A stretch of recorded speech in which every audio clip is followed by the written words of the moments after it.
muitos círculos religiosos falar sobre isso, porque ele começa falando sobre a ira de Deus. Ira de Deus. Né? Por quê? Normalmente, as pessoas gostam de pregar sobre o amor de Deus.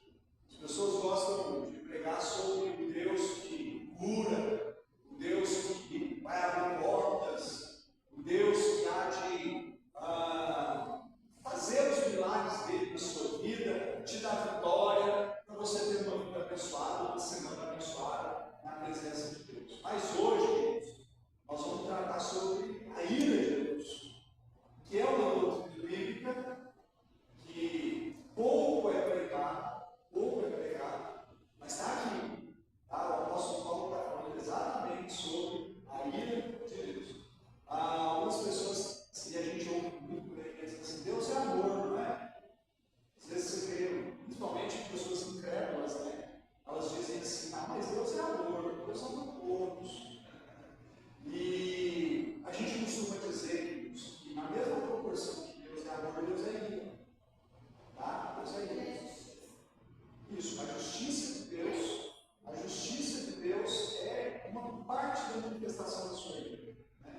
Então, o que a gente precisa compreender, e a gente vai entender isso aqui hoje, tá? É que Paulo vai desenvolver essa teologia da ira de Deus. Entenda, a ira de Deus não é como a ira do homem. A própria Bíblia fala que a ira do homem não pode produzir a justiça de Deus. Tá? A ira de Deus faz parte, é um dos atributos de Deus, ou seja, uma qualidade de Deus. Se Deus não se irasse, Deus teria problema de caráter. Eu te explico. Se você, por exemplo, vê pessoas agredindo uma criança na rua, um bebê, né? Como a gente vê acontecendo por aí, e você não se irar, você tem problema de caráter, não é? Se você fala, tudo bem, eu estou nem aí para isso aqui, a gente se ira quando a gente vê um cachorro sendo maltratado, não é? Dá uma ira no coração. Então, é porque a gente não tem um problema de caráter. Não sei, eu quero que vocês compreendam é que Deus, ele na sua plenitude de santidade, ele tem todo o direito de se irar contra aquelas pessoas ou aqueles seres que ele mesmo criou, que voltaram as costas para ele e deixaram de adorá-lo, ao invés disso, estão adorando ídolos ou simplesmente vivem como se Deus não existisse. Aí nós vamos entender uma coisa: essas pessoas estão debaixo da justa ira de Deus.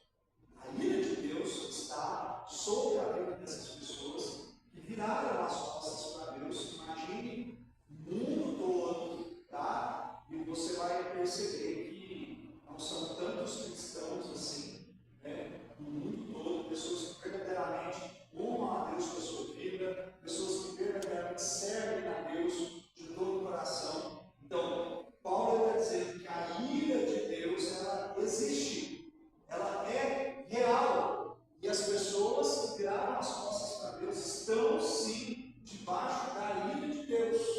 Nós vamos entender uma coisa: não significa que essas pessoas não possam ser bem-sucedidas na vida, não possam ser boas, porque Deus tem as suas formas de executar a sua ira sobre a vida dessas pessoas, ou manifestar a sua ira sobre a vida dessas pessoas. Ok? E aí Paulo vai desenvolver uma temática aqui muito interessante, tá? Porque Paulo vai dizer o seguinte: ninguém poderá chegar diante de Deus no dia do juízo, quando Deus voltar, e falar assim, eu não te conheci. Por quê? Porque Paulo vai desenvolver uma ideia aqui que a teologia chama de revelação natural.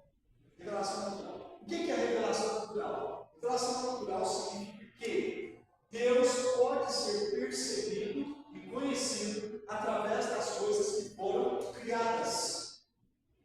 Então a teologia divide revelação natural de revelação especial. A revelação especial é o Evangelho, a palavra de Deus. Tá? Então observe o argumento do apóstolo Paulo. A ira de Deus se revela no céu contra toda a impiedade e perversão dos homens que detêm a verdade pela injustiça. O que Paulo está colocando aqui, queridos? O que significa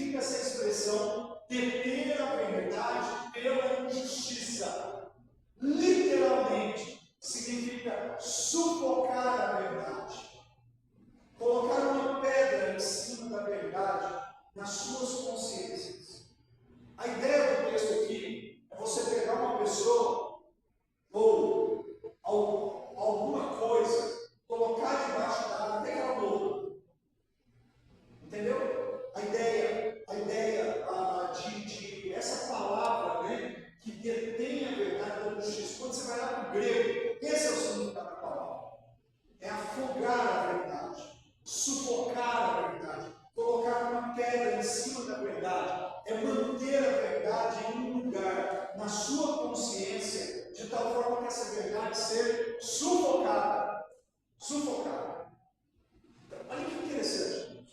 O que Paulo está colocando aqui, o argumento do apóstolo Paulo é que todas as pessoas nascem com a capacidade de crer em Deus por causa da revelação geral, por causa da revelação natural de Deus. O que essas pessoas fazem? Elas sufocam a verdade de Deus, que está implantada nos seus corações. Calvino, ele desenvolve uma ideia muito interessante, que quando a gente olha para esse texto, a gente vai ver que ela tem muita base. Né? João Calvino ele dizia o seguinte, que o ser humano ele nasce com um senso de divindade, ele chamava de divindades. O senso de divindade. Sabe o que isso significa?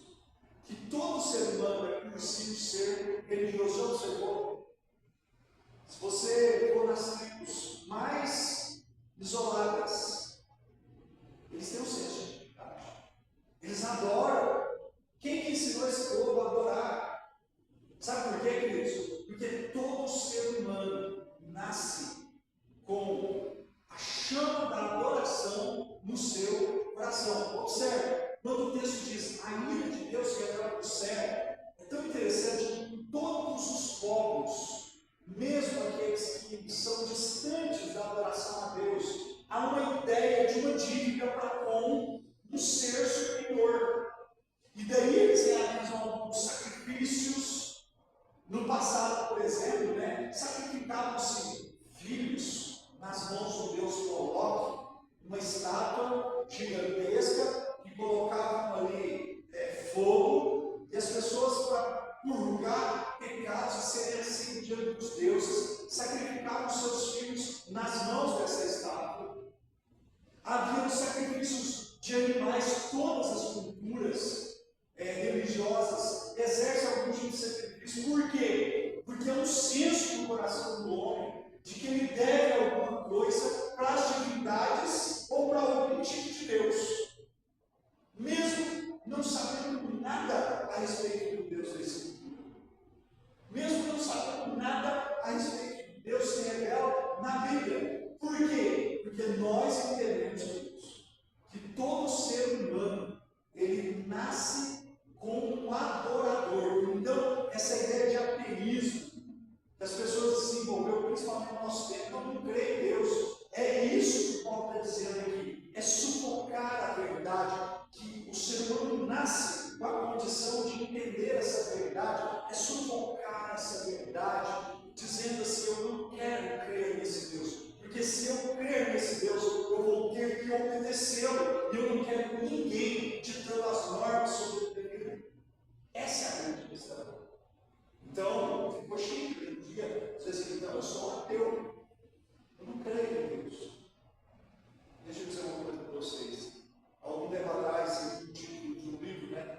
Dizendo que tem que ter fé demais para ser ateu. Não tem muita fé para ser ateu. Porque o ateu, na verdade, não é que ele não crê na existência de Deus, mas ele sufoca a verdade de Deus, que está implantada na sua mente, no seu coração, pelo próprio Criador, pelo próprio. O desejo de autonomia de Deus. Nós já falamos disso aqui várias vezes. Porque é importante entender isso. O que é autonomia? Autonomia é assim. Eu não quero Deus ditando normas.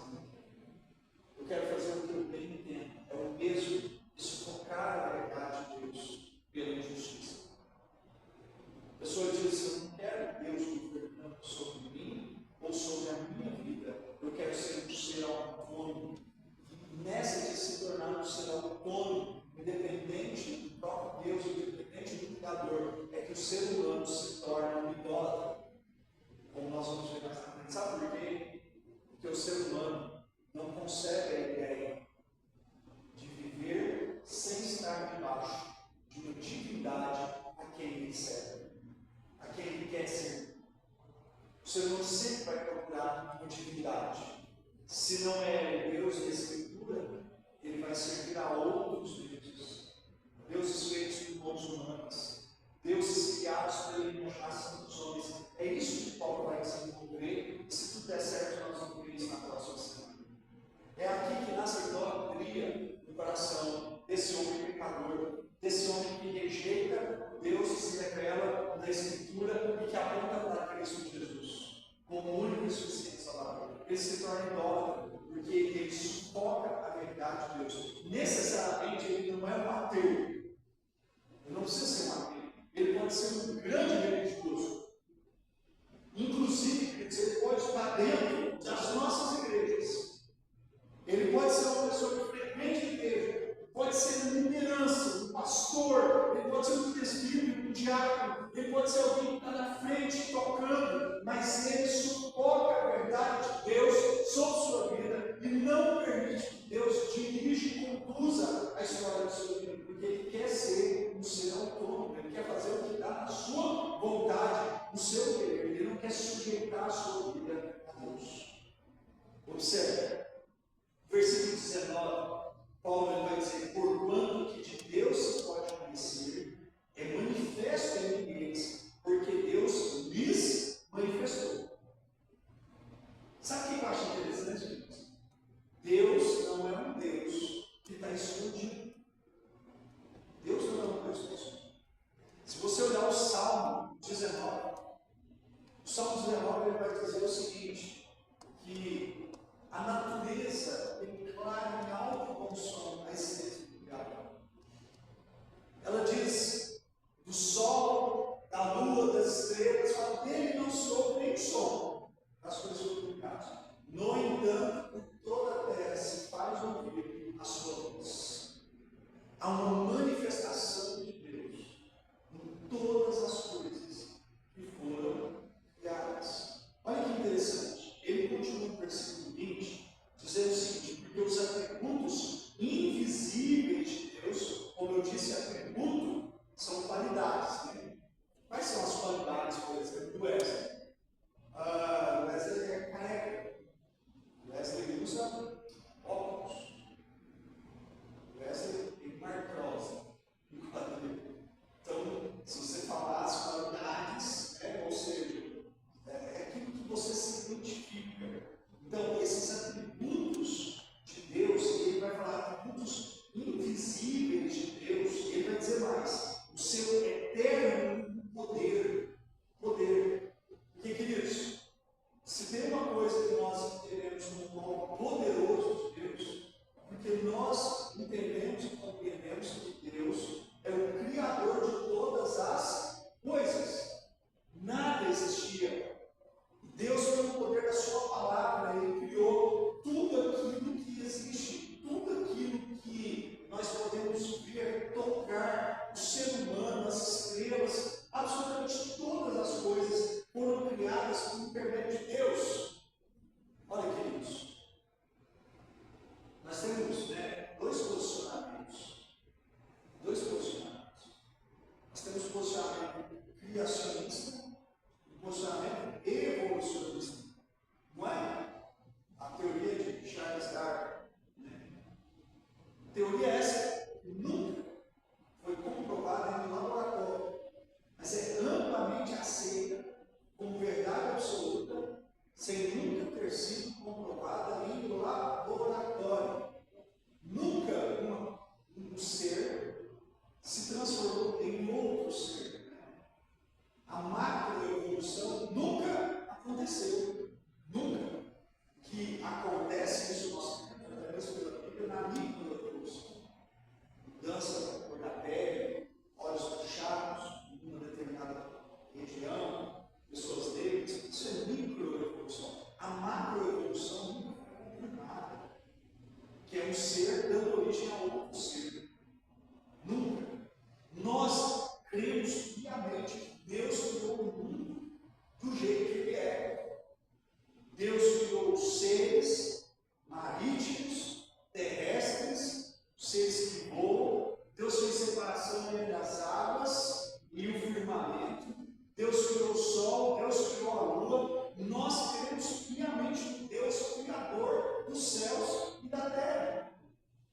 Se nós não crermos assim, queridos, desiste de ser cristão, porque é inconcebível a ideia de você continuar querendo ser cristão, crendo na evolução, porque a evolução parte de um princípio, do princípio de que não há um Deus no céu, não há, e do princípio de que nós somos resultado de um processo aleatório.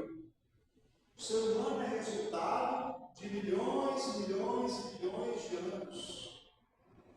Nasceu um vermezinho que milhões e milhões de anos virou uma outra coisinha, e mais milhões e milhões de anos, ou seja, não existe Deus. Não existe Deus.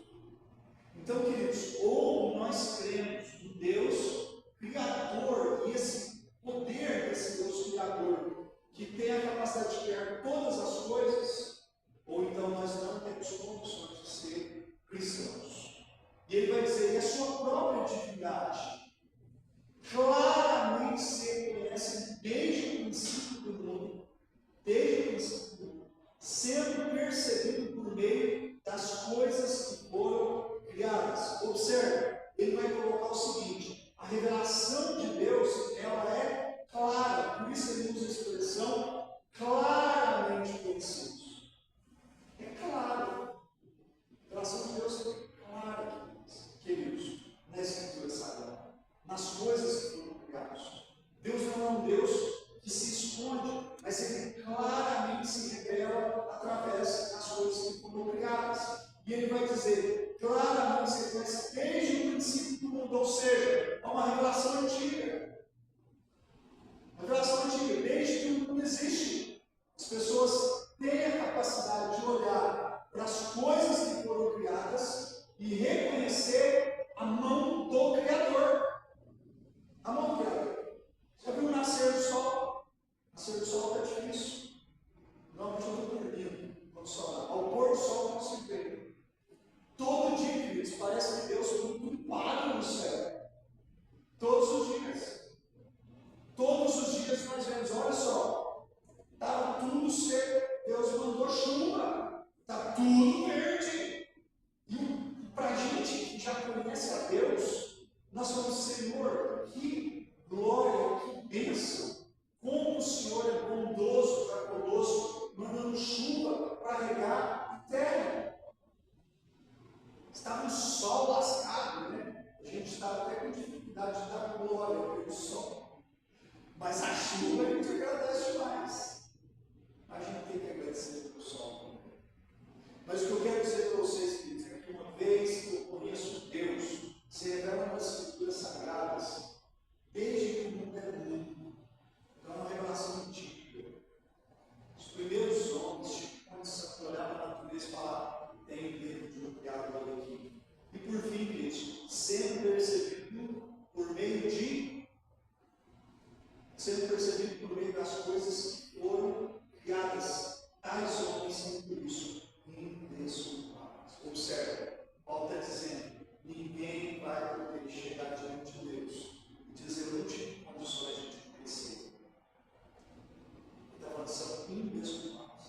Serão indesculpáveis, porque a natureza revela o ser criado. Pode ser que o ser humano, sem acesso à Escritura Sagrada, né, ele vai dizer, eu não sei que Deus é esse, mas tem Deus que criou todas as coisas. Tá? Eu só quero fazer uma aplicação. Daí a importância do texto que nós lemos lá no momento de confissão, onde Paulo diz, porque não me envergonho do Evangelho, porque é o poder de Deus para a salvação de todo aquele que crê, primeiro judeu também. Sabe por quê, queridos? Porque a natureza é revelação natural, revelação geral. Agora, a revelação especial de Deus é o Evangelho. Porque aqui, queridos, aqui as pessoas podem olhar para a natureza e falar que tem um ser que criou tudo isso e que merece ser adorado e obedecido. Mas quem é esse ser? O Evangelho. Qual é a forma que nós nos achegamos a esse Deus? É através de Jesus Cristo. Como que nós nos achegamos diante desse Deus? Em culto, em adoração. Então, esse Evangelho